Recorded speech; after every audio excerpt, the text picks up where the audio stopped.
Sarah Martinez wiped the sweat from her forehead as she carried another heavy tray of dishes to table 12. Her feet hurt badly in the old black shoes she wore every day. The lunch rush at Romano's restaurant was always busy, but today felt worse than usual. She had been working since 6 in the morning, and it was now almost 3 in the afternoon. Sarah was 26 years old, but she felt much older. Her dark hair was pulled back in a tight ponytail, and her white uniform was stained with coffee and sauce. She moved quickly between the tables, taking orders, serving food, and cleaning up after customers. This was not what she had dreamed of doing with her life 5 years ago. Sarah had been a student at Juilliard, one of the best music schools in the world. She had studied piano and was very good at it. Her teachers said she had real talent. They told her she could become a famous pianist one day. Sarah believed them. She worked hard every day, practicing for hours until her fingers were sore, but dreams cost money, and Sarah did not have much. Her family was poor. Her mother worked 2 jobs just to pay for their small apartment. Her father had left when she was young. Sarah had to take out big loans to pay for school. The debt grew bigger every month, even after she graduated. Now, instead of playing piano in concert halls, Sarah was carrying plates in a restaurant. The money from waiting tables was not much, but it was enough to pay rent and buy food. She sent whatever was left to help pay back her school loans. But the debt was so big that it felt like climbing a mountain that never ended. Romano's was a nice restaurant in Manhattan. Rich people came there to eat expensive food. The walls were painted dark red, and crystal lights hung from the ceiling. White tablecloths covered every table. In the corner of the main dining room sat a beautiful black piano. It was a baby grand piano, shiny and perfect. Every day, Sarah looked at that piano. It called to her like an old friend. She remembered the feeling of sitting at a piano bench, her fingers dancing across the keys. She remembered the joy of making beautiful music, but the piano at Romano's was never used. It was just decoration, something pretty for customers to look at while they ate. Sarah's manager, Tony, was a short man with a loud voice. He did not care about music or dreams. He only cared about making money. "Move faster, Sarah," he would shout. "Table 6 needs more bread. Table 15 wants their check." Sarah would nod and hurry to do what he asked. She needed this job. The customers at Romano's were usually polite, but some were rude. They complained about everything. The food was too cold or too hot, the service was too slow. They left small tips or no tips at all. Sarah smiled and said, "Yes, sir," and "Yes, ma'am," even when they were mean to her. She had learned to hide her feelings behind a fake smile. At night, after work, Sarah went home to her tiny apartment. It was on the 4th floor of an old building with no elevator. The stairs creaked as she climbed them. Her apartment had one small room that served as bedroom, living room, and kitchen. The bathroom was so small that she could barely turn around in it. In the corner of her apartment sat an old electric keyboard. Sarah had bought it at a used music store for $50. It was not like a real piano, but it was all she could afford. Some nights, when she was not too tired, she would sit and play. She would close her eyes and pretend she was performing for hundreds of people, but most nights, Sarah was too tired to play. She would heat up a cheap dinner in the microwave and fall asleep watching television. She had to wake up early the next morning to go back to Romano's. The same routine, day after day. Sarah's old friends from music school had gone on to do great things. Some played with famous orchestras, others taught at good schools. A few had even made records. Sarah followed them on social media, but it made her sad to see their success. She had been just as good as them in school, maybe even better. But talent was not enough without money and connections. Sometimes, customers at Romano's would ask about the piano. "Does anyone play it?" they would wonder. Sarah would shake her head and say, "No, it's just for show." She never told them that she could play it. She never told them about her training or her dreams. It was easier to pretend that part of her. Life had never happened, but late at night, alone in her apartment, Sarah still dreamed. She dreamed of concert halls filled with people who came to hear her play. She dreamed of standing on stage wearing a beautiful dress, bowing as the audience clapped. She dreamed of making enough money to pay off her debts and help her mother. These dreams felt impossible now. Sarah was getting older, and her fingers were getting stiff from carrying heavy trays all day. She had not performed in years. The music world moved fast, and new young pianists were always appearing. Sarah felt like she had missed her chance. Still, something inside her refused to give up completely. Maybe it was hope, or maybe it was just stubbornness. Sarah kept the old keyboard in her apartment. She kept her sheet music in a box under her bed. Deep down, she still believed that somehow, someday, things might change. The restaurant was quiet. Now, the lunch crowd had gone back to their offices. Sarah wiped down empty tables and refilled salt shakers. In a few hours, the dinner customers would arrive, and the cycle would start again. She glanced at the beautiful piano in the corner, its black surface reflecting the light from the crystal chandelier. Above. Sarah did not know that her life was about to change forever. She did not know that someone had been watching her, someone who saw more than just a waitress in a stained uniform. She did not know that very soon. That silent piano would give her back everything she thought she had lost. For now, she was just Sarah the waitress, counting her tips and getting ready for another long evening of work. Marcus Chun sat at his usual table in Romano's restaurant, but his mind was not on the expensive food in front of him. At 42 years old, Marcus was one of the richest men in New York City. He had built a technology company that was worth billions of dollars. His phone never stopped ringing with calls from important people.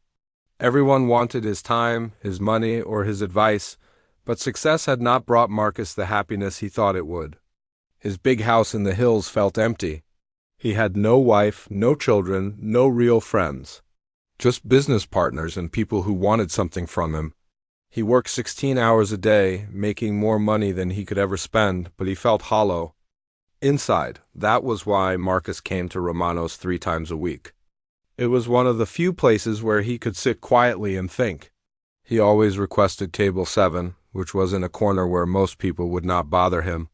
The table had a perfect view of the entire restaurant, including the beautiful black piano that sat unused in the main dining room. Marcus had been coming to Romano's for 2 years.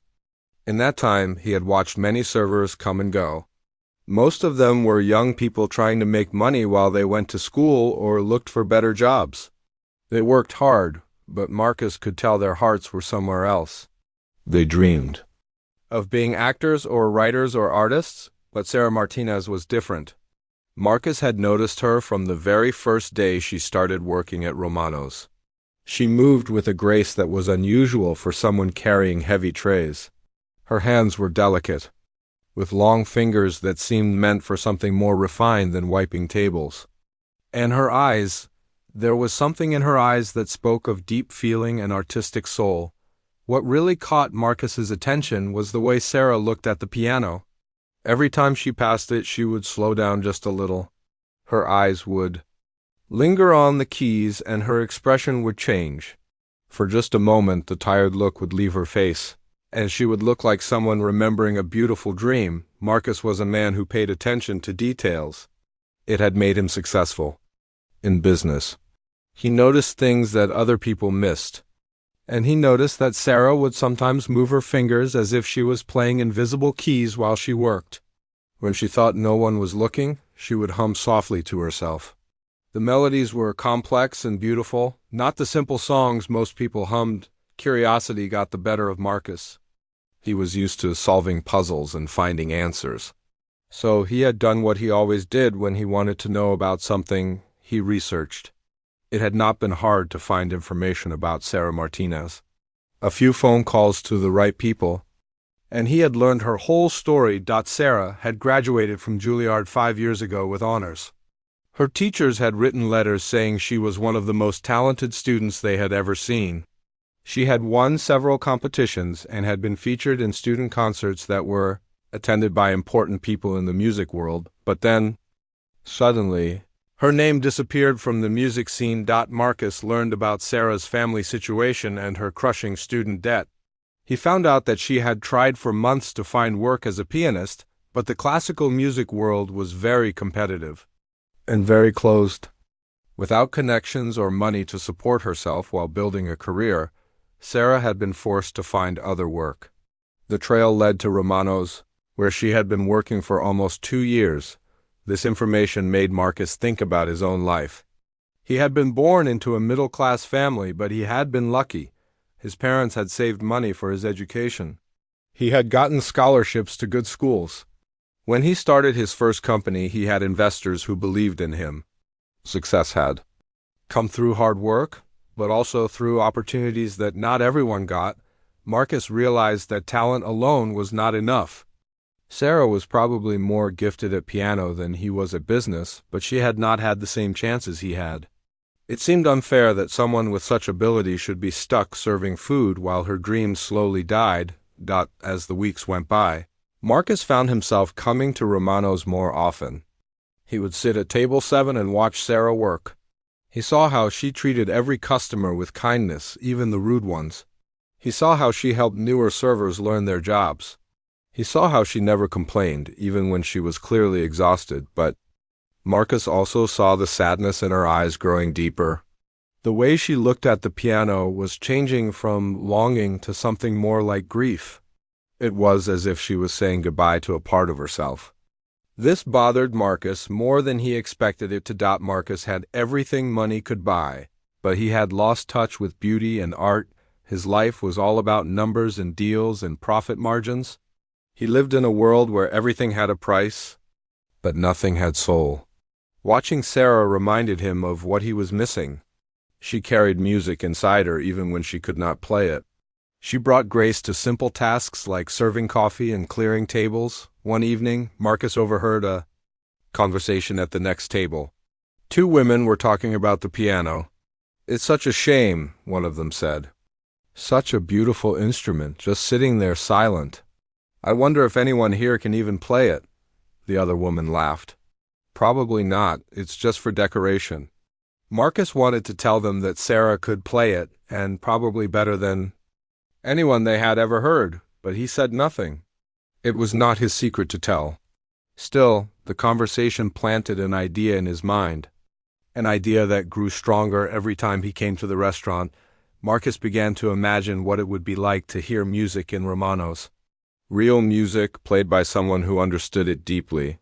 He imagined Sarah sitting at that piano, her fingers bringing it to life. He imagined the surprised faces of the other customers when they realized what talent had been serving their food all along. The more Marcus thought about it, the more he realized he had the power to make it happen. He had more money than he could ever use. He knew the owner of Romano's. He could solve Sarah's financial problems with a single phone call, but he also knew it had to be done carefully. Sarah had pride, and she would not accept charity from a stranger. Marcus was a strategic thinker. He had not built his fortune by being impulsive. But as he sat in Romano's night after night, watching Sarah's light grow dimmer, he knew he had to act. Not just for her, but for himself. He needed to do something meaningful with his wealth. He needed to bring beauty back into a world that had become too focused on money and success. The plan that formed in Marcus's mind was simple, but powerful. He would create a moment that would change everything. A moment that would give Sarah a chance to show the world who she really was. And maybe, in helping her find her way back to music, Marcus would find his way back to the things that truly mattered in life. Marcus finished his dinner and left Romano's that night with a sense of purpose he had not felt in years. Tomorrow he would put his plan into action. Friday evening at Romano's was always the busiest time of the week. Sarah had been on her feet for 10 hours straight, and her whole body ached. The dinner rush had been particularly difficult tonight. 3 large parties had come in at the same time, and the kitchen was running behind on orders. Customers were getting impatient, and Tony was in one of his worst moods. Sarah balanced 4 plates on her left arm and carried 2 more in her right hand as she made her way to table 15. The family there had been waiting for their food for almost an hour. She had apologized to them 3 times already, bringing free bread and drinks to try to make up for the delay. "Finally," said the man at the head of the table when Sarah approached. We were starting to think you had forgotten about us." His voice was loud and angry, and other customers turned to look. Sarah felt her cheeks burn with embarrassment, but she kept her smile in place. "I'm so sorry for the wait," Sarah said as she set down the plates. "The kitchen had some delays tonight, but I know you're going to love the food. Chef Roberto has outdone himself with the salmon."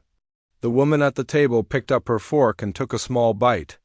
She made a face like she had tasted something terrible. "This is cold," she announced loudly.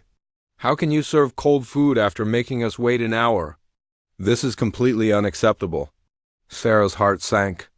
She could see that the food was still steaming, but she knew better than to argue with customers. "Of course, ma'am. Let me take that back to the kitchen right away and have them prepare a fresh plate for you." "And what about our inconvenience?" the man demanded. "We have theater tickets for 8 o'clock. We're going to be late because of your poor service." Other customers were starting to stare now. Sarah could feel Tony watching from across the room, his face getting red with anger. She knew this would somehow become her fault, even though the delay was in the kitchen. "I understand your frustration," Sarah said quietly. "Let me talk to my manager about what we can do to make this right for you." The rest of the meal was a disaster. The family complained about everything: the replacement food, the temperature of the dining room, the noise level from other tables. They demanded to speak to Tony, who came over and apologized repeatedly while shooting angry looks at Sarah. In the end, he took their entire meal off the bill and gave them free dessert. When the family finally left, they put no tip on the table. Worse, they made loud comments as they walked out about the terrible service and how they would never come back to this place. Other customers heard every word. Sarah felt tears starting to form in her eyes, but she blinked them back. She could not afford to cry at work. Tony was already walking toward her with his angry face on. She knew she was about to get yelled at for something that was not really her fault. "Sarah," Tony called out, "my office, now." But before Sarah could move, someone else spoke up. "Excuse me." The voice was calm and quiet, but something about it made Tony stop in his tracks. Sarah turned to see Marcus Chun standing up from table 7. She had noticed him there earlier but had been too busy to pay much attention. Marcus was not a tall man, but there was something about the way he carried himself that made people pay attention. He was wearing an expensive suit, and his dark hair was perfectly styled. But it was his eyes that caught Sarah's attention. They were kind eyes, intelligent and thoughtful. "I couldn't help but notice what just happened," Marcus said, walking over to where Sarah and Tony stood. "That family was very unfair to your server." She handled the situation with remarkable grace and professionalism. Tony's angry expression changed quickly when he realized who was speaking. Marcus Chun was one of their most important customers. He spent a lot of money at Romano's and often brought business associates for expensive dinners. "Mr. Chun," Tony said, his voice suddenly much more polite. "I'm sorry you had to witness that scene. I was just going to speak with Sarah about proper customer service procedures." "Actually," Marcus said, "I think Sarah demonstrated excellent customer service. She remained calm and respectful even when the customers were being unreasonable. You should be proud to have an employee like her." Sarah looked at Marcus in surprise. No customer had ever defended her before. Most people pretended not to notice when other customers were rude to the staff. "Of course, Mr. Chun," Tony said quickly. "Sarah is one of our best servers. I was just going to remind her to let me know immediately if there are any kitchen delays in the future." Marcus nodded, but Sarah could tell he saw right through Tony's fake politeness. "Good. Now, I wonder if I could have a word with Sarah. I have a business proposition that might interest her." Sarah's confusion grew deeper. What kind of business proposition could this wealthy customer possibly have for her? Tony looked surprised too, but he was not about to argue with one of his best customers. "Of course, Mr. Chun," Tony said.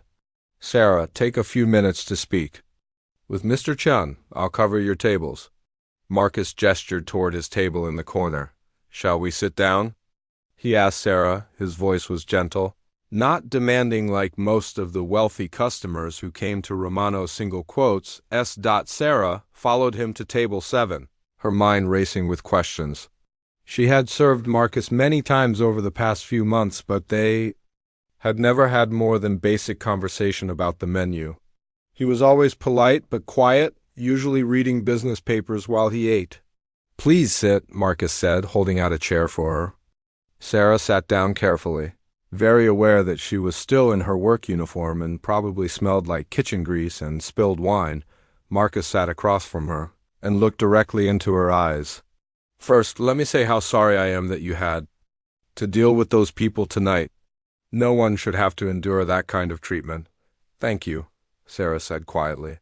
"But it's part of the job. Some customers are just difficult." "It shouldn't be part of the job," Marcus said firmly.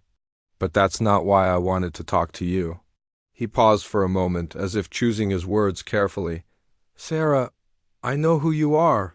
Sarah felt her stomach drop. What did he mean by that? Had she done something wrong? Was she in some kind of trouble? Marcus must have seen the fear in her eyes because he quickly continued. "I mean, I know about your background, your education, your talent." Now Sarah was completely confused. How? Could this stranger know anything about her past? She had never told anyone at Romano's about Juilliard or her music training. "I don't understand," Sarah said. Marcus leaned forward slightly. "You graduated from Juilliard 5 years ago. You were one of their most promising piano students. Your teachers thought you had the potential for an international career." Sarah felt her cheeks turning red. How did he know these things? And why was he bringing them up? Her past life felt like a dream now, something that had happened to someone else. "That was a long time ago," Sarah said quietly. "Things change. Life doesn't always go the way you plan." "No, it doesn't," Marcus agreed. "But talent like yours doesn't just disappear. It's still there, waiting for the right opportunity." Sarah looked around the restaurant nervously. Other customers were watching their conversation with curiosity. She was not used to being the center of attention, and she did not like it. "Mr. Chun, I appreciate your kind words, but I don't know why you're telling me this. I'm just a waitress." "Now, that other life is over." Marcus reached into his jacket pocket and pulled out a small platinum credit card. He placed it on the table between them. Sarah had never seen a card like it. It seemed to catch the light in a way that made it look almost magical. "I have a proposition for you," Marcus said. "See that piano over there?" He pointed to the beautiful black instrument in the corner of the dining room. "It's been silent for too long. I think it's time someone brought it back to life." Sarah's heart started beating faster. She looked at the piano, then back at Marcus. "What are you saying?" "I'm saying that I want you to play that piano. One song, 5 minutes of your time." "That's all," Sarah laughed, but it was not a happy sound. "Mr. Chun, I can't just start playing the piano in the middle of the restaurant. I'm working. There are customers eating. It would be completely inappropriate." Marcus smiled for the first time since their conversation began. "Actually, I've already spoken to the owner. Romano is a friend of mine. He's given his permission." Sarah felt like the world was spinning around her. This could not be happening. But why? Why would you want me to do this? Marcus was quiet for a moment, and Sarah could see that he was thinking carefully about his answer. "Because I think the world needs to hear beautiful music. And I think you need to remember who you really are." He pointed to the platinum card on the table. "If you play that piano for 5 minutes, just one song, I will pay off all of your student loans, every penny." Sarah stared at the card as if it might bite her. "That's impossible. You don't even know how much I owe." $87,412, Marcus said quietly. "Plus interest that keeps growing every month." Sarah's mouth fell open. How could he possibly know the exact amount of her debt? It was the number that haunted her dreams, the weight that pressed down on her shoulders every day. "How do you ... She started to ask, but Marcus held up his hand. "I told you, I know who you are, and I know that your talent is being wasted. This is your chance to change that." Sarah stared at the platinum credit card on the table, her mind struggling to process what Marcus had just offered. $87,000, the exact amount of her crushing debt. the number that kept her awake at night and made her stomach hurt every time she thought about her future. "This has to be some kind of joke," Sarah whispered, her voice shaking. "People don't just offer to pay off someone's student loans because they want to hear them play piano." Marcus's expression remained serious and kind. "I'm not joking, Sarah. And I'm not a crazy person, despite how this might seem. I'm a businessman who understands the value of talent and opportunity. You have something precious that the world should hear." Sarah looked around the restaurant again.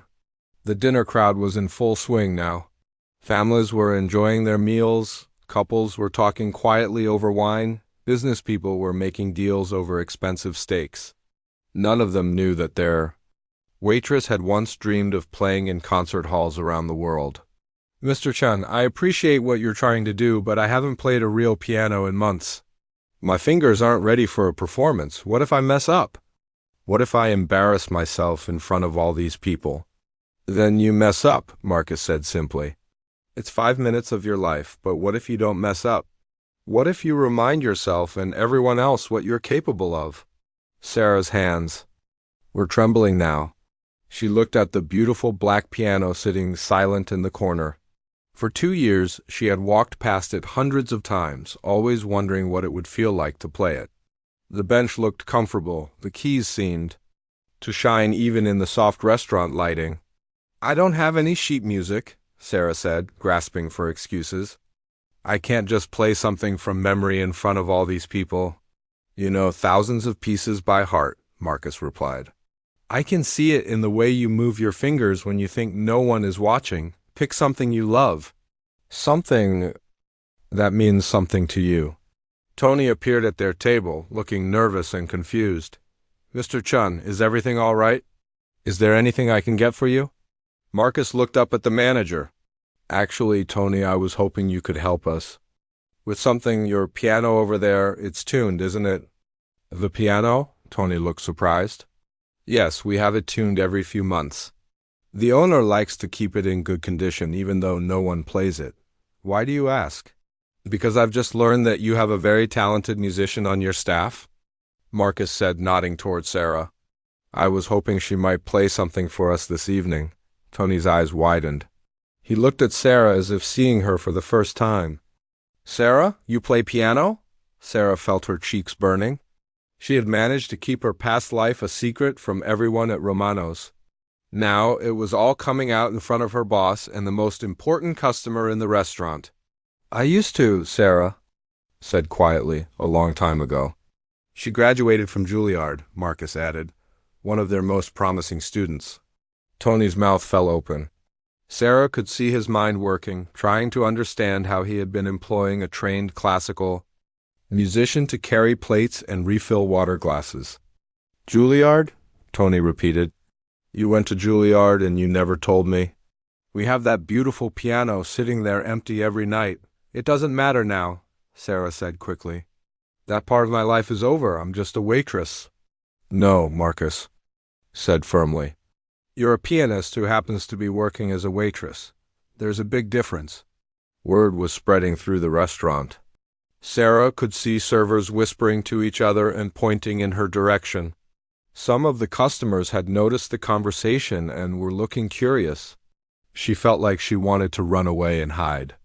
"Look," Marcus said, his voice gentle but determined. "I'm not trying to put you in an uncomfortable position, but I am offering you a way out of debt and a chance to remember who you really are. All you have to do is sit at that piano and play one song." Sarah closed her eyes and tried to think clearly. $87,000. It was more money than she could save in 10 years of working at Romano's. It would free her from the monthly payments that ate up most of her income. It would give her choices she hadn't had in years, but the thought of playing in front of all these people terrified her. What if her fingers stumbled? What if she forgot the notes? What if everyone realized that she wasn't as good as Marcus thought she was? "What piece would you like to hear?" Marcus asked softly. Without thinking, Sarah answered, "Chopin's Nocturne, in E-flat major." It was one of her favorite pieces, something she had played hundreds of times in school. The melody was beautiful and sad and full of longing. It felt like the story of her life. Perfect choice, Marcus said. Chopin understood what it meant to struggle for your art. Tony was still standing there, looking amazed. Sarah, why didn't you ever tell us you could play? We could have had live music in the evenings. Customers would love that, because I was afraid, Sarah admitted. Afraid that I wasn't good enough anymore. Afraid that people would expect too much from me. A woman at a nearby table had been listening to their conversation. She leaned over and said, "Excuse me, but did I hear that you're going to play the piano? I've been coming here for years and always wondered if anyone could play it." Other customers were starting to pay attention now. The word was spreading from table to table. Sarah could hear whispers of, "The waitress plays piano," and "She went to Juilliard." The attention made her feel sick with nervousness. Marcus reached across the table and gently touched Sarah's hand. "You don't have to be perfect," he said. "You just have to be yourself. Let the music remind you who you are." Sarah looked at the platinum card on the table one more time. Then she looked at the piano. Then she looked into Marcus's kind eyes and saw something there that she hadn't seen in a long time, someone who believed in her. "Okay," she whispered. "I'll do it." Marcus smiled widely. "Wonderful. Tony, would you mind clearing a path to the piano?" Tony nodded eagerly and started moving chairs out of the way. The customers who had been listening began to sit up straighter in their chairs. Someone near the piano moved their table slightly to give more room. The restaurant was buzzing with excitement and curiosity. Sarah stood up on shaky legs. Her uniform felt wrinkled and stained, completely wrong for a piano performance. Her hair was messy from the long day of work. She looked nothing like the polished musicians who usually played in public. "I must look ridiculous," Sarah said. "You look like someone who has worked hard and is about to do something beautiful," Marcus replied. "That's the best way to look." As Sarah walked toward the piano, she noticed that more people were watching her. Some had their phones out, ready to record whatever was about to happen. Others were leaning forward in their chairs with interest. A few looked skeptical, as if they didn't believe that their waitress could really play. The piano bench was exactly the right height. Sarah had always been good at judging piano benches. She sat down and placed her hands in her lap, looking at the keys. They were ivory-colored and perfect, without a single scratch or stain. Behind her, she could hear the restaurant growing quieter. Conversations were stopping mid-sentence. Forks were being set down on plates. Everyone was waiting to see what would happen next. Sarah lifted the piano lid and looked at the strings inside. They were beautiful and perfectly aligned. This was a high-quality instrument, probably worth more than she made in a year. It deserved to be played by someone better than a tired waitress, but then she placed her fingers on the keys and something magical happened. The piano felt familiar under her hands, like greeting an old friend after a long separation. Her fingers remembered the weight of the keys and the spacing between the notes. Sarah took a deep breath and began to play the opening notes of Chopin's Nocturne in E-flat major. The sound that came from the piano was rich and warm and absolutely beautiful. For the first time in 2 years, Sarah Martinez was doing what she was meant to do. The first notes of Chopin's Nocturne floated through Romano's like magic. Sarah's fingers, which had been stiff and uncertain just moments before, began to remember what they were made for. The opening melody was soft and gentle, like a lullaby, sung to a sleeping child. At first, Sarah was very aware of all the people watching her. She could feel their eyes on her back, and her shoulders were tense with nervousness. Her left hand shook slightly as she played the bass notes. But as the familiar melody continued, something wonderful began to happen. The restaurant around her started to fade away. The music took over everything. Sarah closed her eyes and let her fingers find their way across the keys. She had played this piece so many times that her hands knew every note, every pause, every delicate turn of phrase. It was like speaking in her native language after years of forced silence. The nocturne began to grow more complex. Chopin had written it to sound simple, but it was actually very difficult to play well. The right hand carried a beautiful melody while the left hand played a steady rhythm underneath.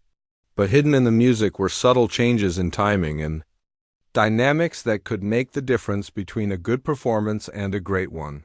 Sarah had always loved this piece because it told a story. It began quietly, almost sadly, like someone remembering a lost love. Then it grew more passionate and urgent, as if the memories were becoming too strong to bear. Finally, it settled back into gentle melancholy, accepting what could not be changed. As Sarah played, she realized that this was her story too. The sadness of giving up her dreams. The passion she still felt for music despite everything that had happened.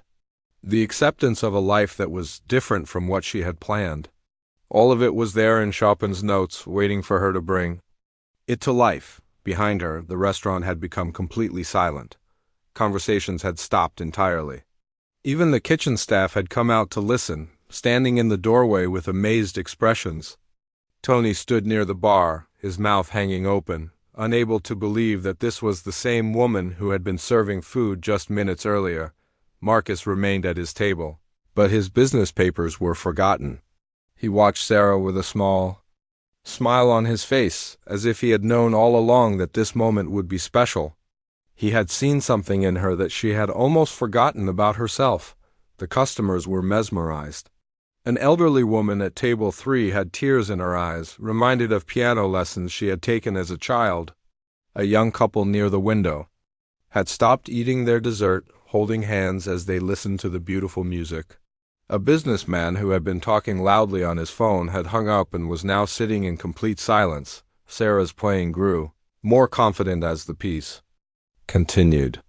Her fingers danced across the keys with increasing grace and precision. The months of carrying heavy trays and wiping tables had not damaged her musical ability. If anything, the physical work had made her hands stronger. She began to add her own interpretation to the music.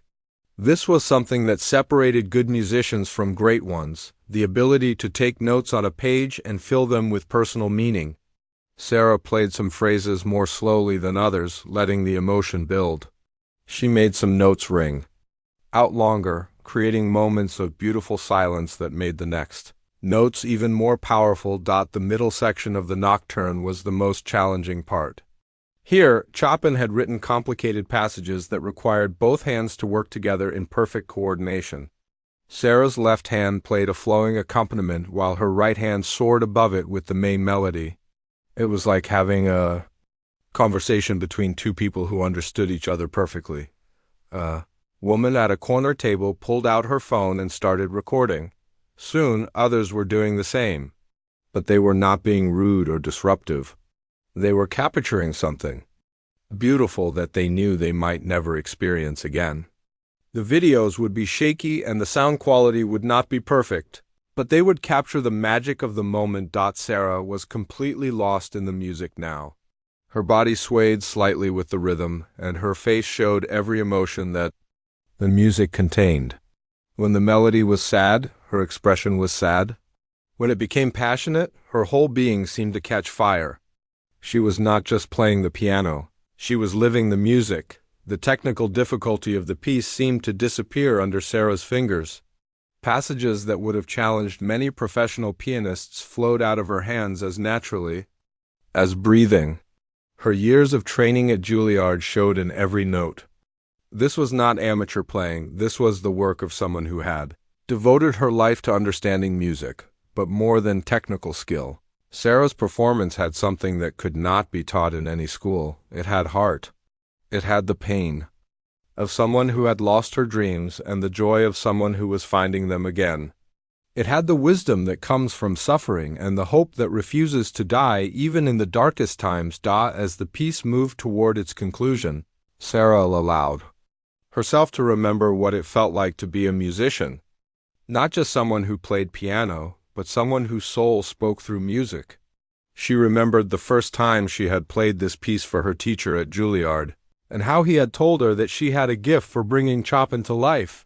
The final section of the nocturne was marked to be played very softly and slowly. Sarah's touch became as delicate as butterfly wings on the keys. Each note was placed with perfect precision, like drops of water falling into a still pond. The melody seemed to float in the air, almost too beautiful to be real, a child at one. Of the tables stopped fidgeting and stared at Sarah with wide eyes. He had never heard anything like this before. His parents, who had been worried about him being restless in the fancy restaurant, now saw him sitting perfectly still, completely captivated by the music. The restaurant staff stood frozen in place, afraid to move and break the spell. Servers who had been rushing around with orders now leaned against walls and listened. Busboys who had been clearing tables set down their trays and gave Sarah their complete attention. Even the dishwashers had come out of the kitchen to hear what was happening. As the nocturne neared its end, Sarah played the final phrases with heartbreaking tenderness. These were the notes that said goodbye, that accepted loss while still cherishing what had been beautiful. Her right hand played the last delicate melody, while her left hand provided a gentle foundation underneath. The very last notes were played so softly that everyone in the restaurant held their breath to hear them. Sarah let each note fade naturally, not rushing to the end but allowing the music to conclude in its own time. When her fingers finally lifted from the keys, the silence that followed was deeper and more profound than any applause could have been. For a long moment, nobody moved. The music seemed to hang in the air like perfume, beautiful and impossible to hold on to. Sarah sat at the piano bench with her hands in her lap, hardly believing what had just happened. She had not just played a piece of music, she had remembered who she was. Then, slowly, Marcus began to clap. His applause was joined by others until the entire restaurant erupted in appreciation. But it was not ordinary applause. It was the kind of applause that comes from witnessing something truly special, something that touches the soul and changes people forever. The silence after Sarah's performance lasted only a few seconds, but it felt like an eternity. In that quiet moment, everyone in Romano's seemed to understand that they had just witnessed something extraordinary. The beautiful notes of Chopin's nocturne still seemed to echo in the air, even though the piano was now silent. Then Marcus stood up and began to clap. His applause was slow and deliberate, the kind of appreciation given to a master artist. One by one, other customers joined him. The elderly woman at table 3 was the first, tears still streaming down her cheeks. Then the young couple near the window.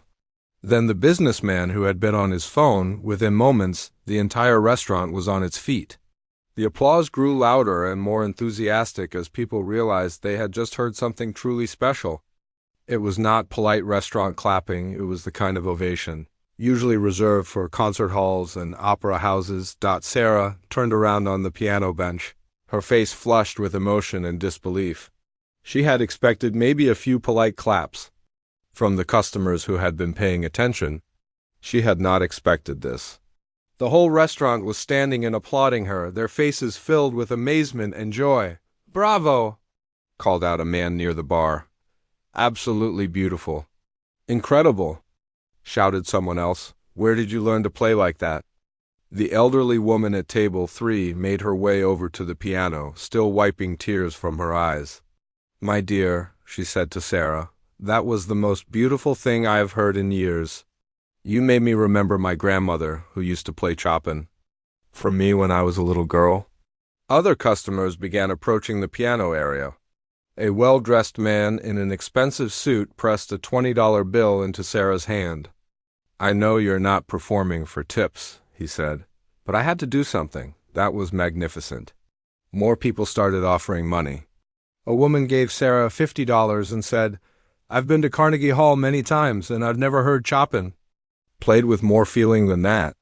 Another customer handed her a business card along with some cash. "I'm a music teacher," she said. "If you ever want to give lessons, please call me. My students need to hear playing like yours." Tony pushed through the small crowd around the piano, his face showing complete amazement. "Sarah," he said, shaking his head in disbelief, "why didn't you ever tell me you could do this? We could have live music every evening. Customers would come just to hear you play." Sarah looked at all the money in her hands and felt overwhelmed. She had never been paid for her music before, at least not since her student days when she played at a few small events for spending money. The appreciation of these strangers felt almost too good to be true, But the most surprising reaction came from her fellow servers. Maria, who had worked at Romano's for 3 years, came over with tears in her eyes. "Sarah, I had no idea. All this time I thought I knew you, but you've been hiding this incredible talent. Why didn't you trust us enough to tell us?"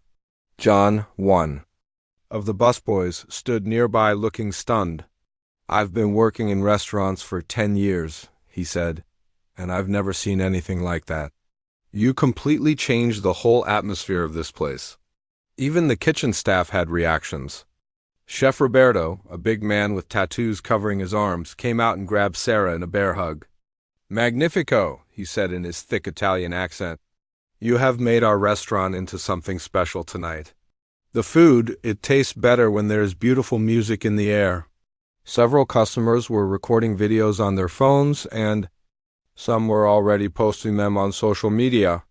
Sarah could see people typing excitedly on their devices, probably sharing what they had just experienced with friends and family. A woman at a corner table approached with her teenage daughter. "This is my daughter Emma," she said. "She's been taking piano lessons for 5 years, but lately she's been wanting to quit. After hearing you play, I think she's changed her mind. You've shown her what's possible with dedication and talent." Emma nodded enthusiastically. "That was amazing," she said to Sarah. "Could you maybe give me some advice about playing Chopin? My teacher says I'm not ready for pieces like that yet, but after hearing you, I really want to try." Sarah found herself surrounded by people all wanting to talk to her about music.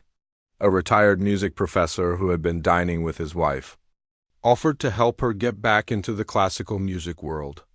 A woman who organized charity events asked if Sarah would consider playing at a fundraiser for underprivileged children. The attention was almost overwhelming after years of being invisible as a waitress. Sarah had grown used to being ignored, to blending into the background while serving other people. Now suddenly she was the center of attention, and people were treating her like someone important, but not everyone in the restaurant was thrilled. A few customers seemed annoyed by all the commotion. One man complained loudly that he had come to Romano's for a quiet dinner, not a concert. Another woman grumbled about how the music had interrupted her business conversation. Most people, however, were energized by what they had heard. The atmosphere in the restaurant had completely changed. Conversations at other tables were now about music and art instead of business and gossip. People were smiling more, talking more animatedly, and seemed genuinely happier. A food critic, who had been dining anonymously at a table near the kitchen, stood up and introduced herself to Sarah. "I'm writing a review of Romano's for the City magazine," she said. "But now I think I'm going to write about much more than just the food. What you just did was extraordinary. You turned a restaurant into a concert hall." Marcus watched all of this from his table, a satisfied smile on his face.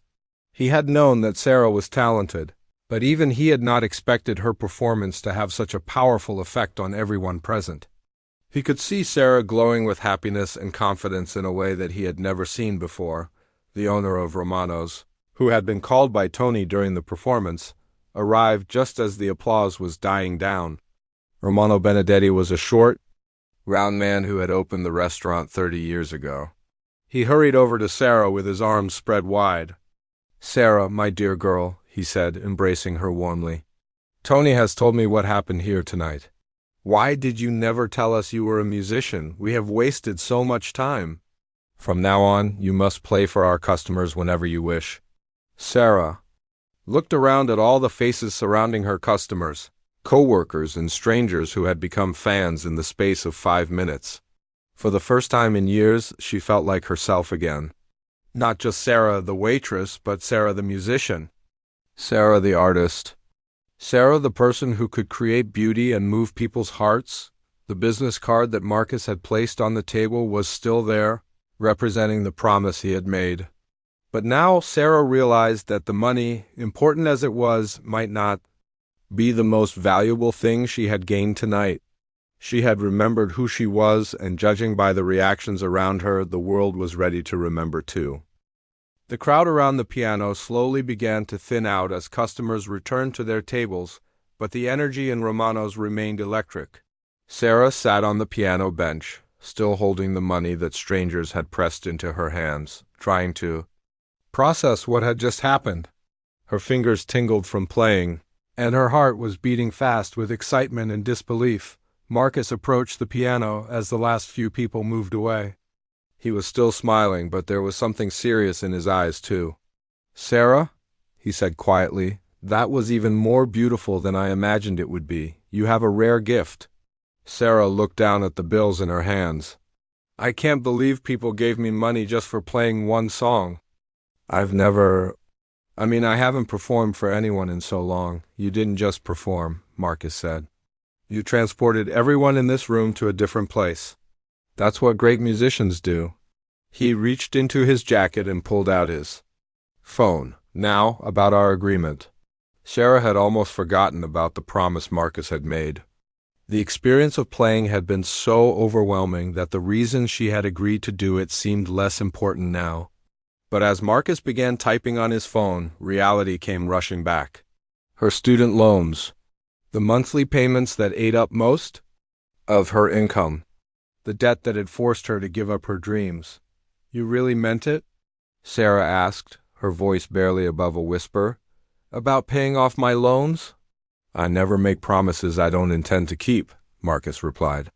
He finished typing and showed Sarah his phone screen. "I've just instructed my accountant to transfer the full amount to your loan servicer. The payment will go through on Monday morning." Sarah stared at the phone screen, reading the email Marcus had sent. The number was there, $87,412 plus interest. More money than she had ever seen in one place. Money that would free her from the burden that had been crushing her for years. "I don't understand," Sarah said, shaking her head. "Why would you do this? You don't even know me." Marcus sat down on a nearby chair, bringing himself to Sarah's eye level. "I know enough. I know you're talented beyond measure. I know you've been wasting that talent because of circumstances beyond your control. And I know that sometimes all it takes is one opportunity to change someone's life completely." Tony appeared beside them, looking excited and nervous at the same time. "Sarah, I've been thinking, what if we started having live music at Romano's? You could play a few nights a week, maybe during dinner service. I bet customers would love it. And of course, you'd be paid extra for performing." Sarah looked at Tony in surprise. Just an hour ago, he had been ready to yell at her for the problems with Table 15. Now he was offering her a performing job. I don't know," she said. I appreciate the offer, but I haven't really thought about performing regularly." "Think about it," Tony said eagerly. "You could keep your regular serving job too if you want. But imagine live piano music every Friday and Saturday night. It would make Romano's the most special restaurant in the neighborhood." Marcus nodded approvingly. "That's an excellent idea, Tony, but I suspect Sarah might have bigger opportunities coming her way soon." As if summoned by Marcus's words, the food critic from City Magazine approached their group. She was a tall woman with silver hair and sharp, intelligent eyes. "Excuse me," she said to Sarah. "I'm Linda Walsh from City Magazine. I was wondering if I could ask you a few questions for my article." Sarah felt overwhelmed again. "An article?" "About me. About tonight," Linda clarified. "About what happened here. I've been reviewing restaurants for 20 years, and I've never experienced anything like that performance. You turned a dining room into a concert hall? That's news." Linda pulled out a small recording device. "Would you mind if I interviewed you? I'd love to know more about your background and how you ended up playing piano at Romano's tonight." For the next 15 minutes, Sarah found herself telling her story to a reporter. She talked about Juilliard, about her dreams of becoming a concert pianist, about the financial pressures that had forced her to leave music behind. Linda listened intently, asking thoughtful questions and taking notes. "This is a remarkable story," Linda said when the interview was finished. "From Juilliard to waiting tables to rediscovering your talent in front of a restaurant full of strangers. I think our readers are going to be very interested in hearing about you." As Linda walked away, Marcus turned to Sarah. "You realize what this means, don't you? That article will be read by thousands of people in the music and arts community. Concert promoters, venue managers, music teachers, other musicians. Your story is going to spread. Sarah felt a flutter of anxiety in her stomach. What if they expect too much from me? What if tonight was just a fluke? What if I can't live up to people's expectations? Sarah, Marcus said gently, what you did tonight wasn't a fluke. It was the result of years of training and natural talent that can't be faked. You have nothing to prove to anyone. You just proved everything you need to prove. Over the next hour, as the restaurant slowly returned to normal, Sarah found herself exchanging contact information with several people. The retired music professor gave her his card and promised to introduce her to colleagues who could help restart her career. The woman who organized charity events scheduled a meeting for the following week. Even some of the other customers left their information, asking if Sarah would consider giving private lessons to their children. By the time Romano's began to close for the evening, Sarah's head was spinning with possibilities. She had come to work that morning thinking it would be just another difficult day of serving food and dealing with demanding customers. Instead, her entire life had changed in the space of 5 minutes. Marcus was one of the last customers to leave. He stood up from his table and gathered his business papers, but before leaving, he came over to where Sarah was wiping down the piano. I want you to know, he said, that helping you tonight has been one of the most satisfying things I've done. In years, I've made a lot of money in my career, but I've never used it to help someone discover their true potential before. Thank you for letting me be part of your story. Sarah looked at this man who had appeared in her life like a guardian angel. Mr. Chun, I don't know how to thank you. You've given me back my future. You gave yourself back your future, Marcus. Corrected. I just provided the opportunity. The talent, the courage, the beautiful music that all came from you. He handed her a business card. If you ever need anything, advice, connections, help navigating the music world, please don't hesitate to call. I'd be honored to help however I can. As Marcus left Romano's, Sarah stood alone in the quiet restaurant. The dinner crowd was gone, the tables were cleared, and the piano lid was closed again. But everything felt different now. The silence wasn't empty anymore. It was full of possibility. Sarah's phone buzzed with a text message. It was from her bank, confirming that a large payment had been made to her student loan account. The debt that had haunted her for years was gone. Just like that. In one evening, a stranger had given her financial freedom and reminded her who she really was, but more than the money, more than the attention, more than the job offers and opportunities, Sarah felt something she had almost forgotten how to feel. She felt hope. For the first time in years, she could imagine a future where she was doing what she loved, where her talent was valued, where her dreams might actually come true. As she gathered her things to go home, Sarah looked back at the piano one more time. Tomorrow, she would return to Romano's as a waitress, but she would also return as a musician, as someone who had rediscovered her gift and was ready to share it with the world. The little apartment that awaited her would be the same, but Sarah Martinez was no longer the same person who had left it that morning. She was someone who had found her way back to the music, and the music had found its way back to her. 6 months later, Sarah Martinez stood backstage at Carnegie Hall, wearing a beautiful black evening gown that sparkled under the lights. Her hair was styled elegantly, and her hands, which had once carried plates and cleaned tables, now wore the delicate jewelry of a professional concert pianist. In just minutes, she would walk onto one of the most famous stages in the world. The journey from Romano's restaurant to Carnegie Hall had been like a dream that Sarah was afraid she might wake up from. After Linda Walsh's article was published in City magazine titled "The Waitress Who Played Like an Angel," Sarah's phone had not stopped ringing. Music teachers wanted her to give master classes. Concert venues wanted to book her for performances. Record companies were interested in making an album. At first, Sarah had been overwhelmed by all the attention. She was not used to being in the spotlight, and sometimes she felt like she was drowning in opportunities. But Marcus Chen had kept his promise to help her navigate this new world. He had connected her with a good manager, a skilled publicist, and experienced musicians who became her mentors. The first real concert had been terrifying. It was at a small venue in Brooklyn, just 50 people in the audience.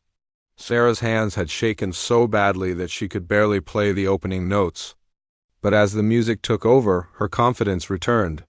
The audience loved her, and Sarah remembered why she had fallen in love with performing in the first place. From there, the concerts had gotten bigger and more important. She played at music festivals, charity events, and private parties for wealthy music lovers. Each performance taught her something new about connecting with an audience and sharing her gift with the world. The student loan payments that had crushed her spirit for so long were now just a memory. With the debt gone, Sarah had been able to quit her waitressing job and focus entirely on music. She had moved to a better apartment, one with a real piano instead of just an old keyboard. For the first time in years, she could practice whenever she wanted without worrying about disturbing neighbors. Tonight's concert at Carnegie Hall was special for many reasons. It was Sarah's official debut as a professional concert pianist. The program included the Chopin Nocturne that had changed her life, as well as pieces by Mozart, Beethoven, and Rachmaninoff. But most importantly, this concert was a benefit for music education programs in public schools. Sarah had insisted that part of the proceeds go toward helping young musicians who, like her, had talent but not the financial resources to pursue their dreams. She remembered too well what it felt like to love music but not be able to afford to follow that love. In the front row of the concert hall sat Marcus Chun, wearing a tuxedo and looking proud. He had bought a whole table of tickets and invited friends and business associates to hear Sarah play. For Marcus, tonight was the culmination of an idea that had started 6 months ago. When he saw a waitress looking longingly at a silent piano, Marcus had discovered that using his wealth to help others brought him more satisfaction than any business deal ever had. Since helping Sarah, he had started a foundation to support young artists from low-income families. Sarah had agreed to be the foundation's first spokesperson and had helped him identify other talented musicians who needed assistance. Also in the audience were Sarah's co-workers from Romano's. Tony had closed the restaurant early so that everyone could attend the concert. Maria, John, Chef Roberto, and even some of the regular customers had come to see their former waitress perform on one of the world's most prestigious stages, Romano. Benedetti, the restaurant owner, had been so inspired by Sarah's story that he had started hosting regular music nights at Romano's. Young musicians performed for tips and exposure, and the piano that had sat silent for so long was now played almost every evening. Linda Walsh, the food critic whose article had started everything, was also in the audience. She had followed Sarah's journey and was planning to write a follow-up story about the power of believing in hidden talent. Backstage, Sarah took deep breaths and tried to calm her nerves. She had played for much smaller audiences than this, but Carnegie Hall was different. This was where the greatest musicians in history had performed. The thought was both inspiring and intimidating. A stage manager approached her. "Miss Martinez, it's time." Sarah nodded and walked toward the stage entrance. As she stepped into the bright lights, she was greeted by thunderous applause from the sold-out audience. Nearly 3,000 people had come to hear her play. The sound of their appreciation washed over her like a warm wave. She walked to the beautiful concert grand piano in the center of the stage. This instrument was even more magnificent than the one at Romano's. It had been played by some of the world's greatest pianists, and now it was Sarah's turn to make it sing. Sarah sat at the piano bench and adjusted her position. She looked out at the audience and saw so many familiar faces mixed in with the strangers. These were people who believed in her, who had supported her journey from waitress to concert pianist. She placed her hands on the keys and began to play. The first piece was Mozart's Piano Sonata No. 11, a bright and cheerful work that filled the hall with joy. Sarah's technique was flawless, but more than that, her playing had the emotional depth that separated good musicians from great ones. As she moved through the program, Sarah felt completely at home on the stage. This was where she belonged, sharing beautiful music with people who appreciated it. Every note was played with precision and passion, and the audience responded with enthusiasm. When it came time for the Chopin Nocturne, the piece that had changed everything. Sarah paused before beginning. She thought about that frightening evening at Romano's when Marcus had challenged her to remember who she was. She thought about the journey that had brought her from a stained waitress uniform to an elegant evening gown. As she played the familiar melody, Sarah poured all of her gratitude and joy into the music. This was not just a performance. It was a celebration of second chances, of hidden talents being discovered, of dreams that refuse to die even when circumstances try to kill them. The audience was completely silent during the nocturne, hanging on every note. When Sarah played the final delicate phrase, the silence continued for several seconds before erupting into the longest applause of the evening. After the concert, there was a reception where Sarah met with audience members, signed programs, and thanked the people who had supported her. Marcus was one of the first to congratulate her. "You were magnificent tonight," he said, embracing her warmly. "I knew you had talent, but what you've accomplished in just 6 months is extraordinary." Sarah smiled at the man who had changed her life with a simple challenge. "I could never have done this without you believing in me first. I just provided the opportunity," Marcus replied. "You did all the hard work." As the evening wound down, Sarah found herself thinking about all the young musicians who might be working in restaurants or retail stores right now, their talents hidden because of financial necessity. She thought about the foundation she and Marcus were building and how many other people they might be able to help. The little girl who had once dreamed of playing in concert halls had finally made it to the biggest stage of all. But more than achieving her own dreams, Sarah had learned the joy of helping others achieve theirs too. As she left Carnegie Hall that night, Sarah looked back at the famous building one more time. In a few weeks she would be performing in other cities, sharing her music with new audiences. But no matter how far her career took her, she would never forget the evening at Romano's when a stranger's kindness and a moment of courage had given her back her life. The taxi ride home took Sarah past Romano's restaurant. Through the windows, she could see a young woman at the piano, playing for the dinner crowd. Sarah smiled, knowing that somewhere in that audience might be another hidden talent, waiting for their moment to shine. The music would go on, past. From one generation to the next, from one dreamer to another.